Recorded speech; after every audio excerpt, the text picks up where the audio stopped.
Batham OP में कोयला व्यवसायी संजय गोराई ने रांची के एक व्यवसायी मनोज गुप्ता पर 40 लाख रुपए रंगदारी लेने का आरोप लगाते हुए मामला दर्ज करवाया है। अब भयादोहन कर पैसे लेने का आरोप लगाया, यानी कि डरा धमकाकर। दर्ज शिकायत के मुताबिक धनबाद के जिला परिषद अध्यक्ष रोविन गोराई के खोखरा पहाड़ी स्थित पर पैसे दिए गए। संजय गोराई धनबाद जिला परिषद अध्यक्ष रोविन गोराई का रिश्तेदार बताया जा रहा है। आवेदन में घटना वर्ष 2018 की बताई जा रही है, लेकिन उसमें कोई भी तारीख नहीं दर्ज की गई है। इसी आवेदन के आलोक में धारा 386 और 387 के तहत मामला दर्ज किया गया है।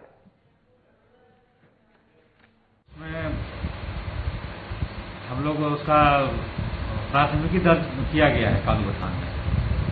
उसका अनुसंधान करता उसको देख रहा है, आगे उसमें क्या सच्चाई है, क्या बातें सामने आएगी, वो अनुसंधान के बाद। इस पूरे मामले में व्यवसायी मनोज गुप्ता पर लगे आरोप के संबंध में उनसे विशेष बातचीत की है हमारे बिहार झारखंड के संपादक कुंदन कृतज्ञ जी ने। सुनवाते हैं आपको।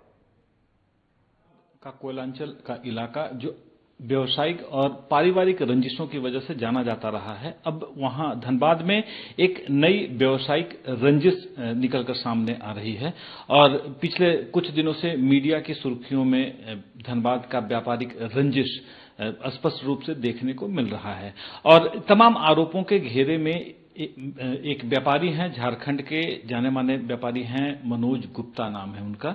और मनोज गुप्ता पर कई सारे आरोप लगते रहे हैं और पिछले कुछ दिनों में हजारीबाग और धनबाद के थानों में उनके ऊपर एफआईआर भी दर्ज कराई गई है। आज पूरे मामले पर विस्तार से जानने के लिए हमारे साथ खुद मनोज गुप्ता मौजूद हैं। इनसे एक एक बातों की हम तस्दीक करने की कोशिश करेंगे कि आखिर मामला क्या है। मनोज जी, सबसे पहली बात, आपके ऊपर कालू बथान थाने में संजय गोराई नामक शख्स ने आरोप लगाया है, मामला दर्ज कराया है। 40 लाख रुपया आपने उनसे 2018 में लिया था। क्या है पूरा मामला? मामला ये है सर कि मैं कोई संजय गोराई नामक व्यक्ति को न जानता हूं, न कभी देखा हूं, न कभी मिला हूं। प्रत्यक्ष या परोक्ष रूप से मेरा कोई कभी लेना देना नहीं है। हमारा कभी कोई मोबाइल से कभी किसी तरीके से कोई बात भी नहीं है। तो मैं कुछ जानता ही नहीं हूं इस मामले उस आदमी को। तो मैं क्या बताऊं, मैं कुछ भी नहीं जानता हूं उसके बारे में। और किसी भी तरीके का कोई उन्होंने हम पे झूठा आरोप लगा के किसी के प्रभाव में आकर के और केस कर दिया। और हम तो कुछ भी नहीं जानते हैं, न कभी मिले हैं। जिस आदमी को हम मिले ना हो, जानते ना हो, कभी मोबाइल से बात ना हो, कभी देखे ना हो, तो हम क्या बोलेंगे कि किसके प्रभाव में आकर के। संजय गोराई के बारे में कहा जाता है कि वो अनीता गोराई के भाई हैं। जो अनीता गोराई एक चर्चित वहां पर महिला रह चुकी हैं कई मामलों की वजह से। और अनीता गोराई के पति हैं रोबिन गोराई, जो कि एक जनप्रतिनिधि हैं। तो इनके बीच में कहीं आपको व्यापारी क्या राजनीतिक साजिश की बू आ रही है? हमें तो सर इसके तार रांची से जुड़े नजर आ रहे हैं कि यहाँ से किन लोगों ने कुछ प्रभावित करके हमसे दुश्मनी निकालने के लिए, हमको बदनाम करने के लिए इस तरीके का कुछ करा रहा है। ये मामला 2018 का बताया जा रहा है कि 2018 में आपने व्यापारिक कारणों से 40 लाख रुपए लिए थे। तो इसका हालांकि अभी तक संजय गोराई की तरफ से कोई दस्तावेजी पुख्ता प्रमाण नहीं दिए गए हैं। तो क्या इनके पीछे किन लोगों का हाथ होने की संभावना या अंदेशा आप जता रहे हैं? जिनके खिलाफ हमने आवाज उठाई है रांची में, उन लोगों का ही इसमें हाथ होने का अंदेशा है। एक दूसरा मामला हजारीबाग के चरही में भी आपके खिलाफ दर्ज कराया गया है शंकर सिंह नामक व्यक्ति के द्वारा। वह मामला क्या है? मैं उस मामले के बारे में भी मैं उस आदमी को न कभी मिला हूं, न देखा हूं, न जानता हूं, न कभी मेरा कोई बातचीत है। वो भी मामला उसी तरीके का है कि रांची से जिनके खिलाफ मैं लड़ रहा हूं, उन लोगों ने ही उनको कुछ लोभ लालच दे करके और मेरे ऊपर झूठा निराधार तथ्यहीन, जिसमें कोई एविडेंस न है, न जिंदगी में प्रत्यक्ष या परोक्ष रूप से कभी मिल सकता है, करा दिया। और तो धनबाद के व्यवसायी हैं दीपक सावरिया, जानते हैं आप उन्हें? मैं दीपक सावरिया के किसी आदमी नाम के आदमी को नहीं जानता हूं, न कभी मिला हूं, न कभी देखा हूं। हम न कभी कोई मेरी बात है प्रत्यक्ष या परोक्ष या सूक्ष्म रूप से भी कोई तरह की कोई जानकारी, कोई जान पहचान, कोई चीज हमारे साथ है ही नहीं, हम जानते ही नहीं है।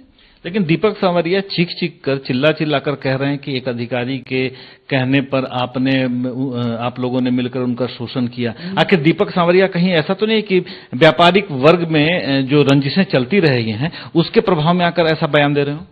वो उन लोगों का व्यापारिक क्या रंजिश है, किससे है, हम उसके बारे में भी कुछ नहीं जानते हैं और कुछ भी नहीं जानते हैं, बिल्कुल अनभिज्ञ है कि क्या मामला है उनका, किनसे है, क्या है, नहीं है। हमसे तो कभी कोई मतलब ही नहीं है, हम जानते भी नहीं है उनको। कैसे ऐसा कोई आदमी झूठा बात कर सकता है, कैसे कहें?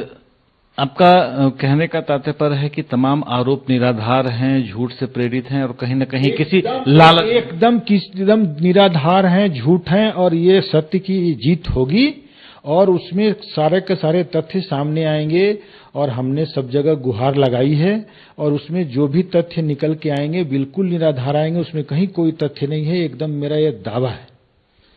तो ये थे झारखंड के प्रमुख व्यवसायी मनोज गुप्ता, जिन्होंने स्पष्ट रूप से कहा है और शायद साधना न्यूज के कैमरे के सामने पहली बार आकर इन्होंने सफाई दी है अपनी तरफ से कि जो भी मामले इनके खिलाफ में दर्ज कराए गए हैं, वो चाहे धनबाद के कालूबथान थाने में दर्ज कराया गया हो या हजारीबाग के चरही थाने में दर्ज कराया गया हो या धनबाद के व्यवसायी दीपक सांवरिया के द्वारा जो आरोप लगाए जा रहे हैं, इनमें कहीं कोई दम नहीं है, कोई आधार नहीं है। ये तमाम बातें और तमाम आरोप निराधार हैं। अब देखना अहम यह है कि पुलिस अनुसंधान के क्रम में किन तथ्यों को निकालकर सामने लाती है, यह तो आने वाला समय ही बताएगा। लेकिन फिलहाल मनोज गुप्ता अपने आप को निर्दोष बता रहे हैं और बता रहे हैं कि इन्हें किसी गहरी साजिश के तहत फंसाने की कोशिश की जा रही है। अपने कैमरा सहयोगी कुणाल के साथ कुंदन कृतज्ञ, साधना न्यूज, रांची।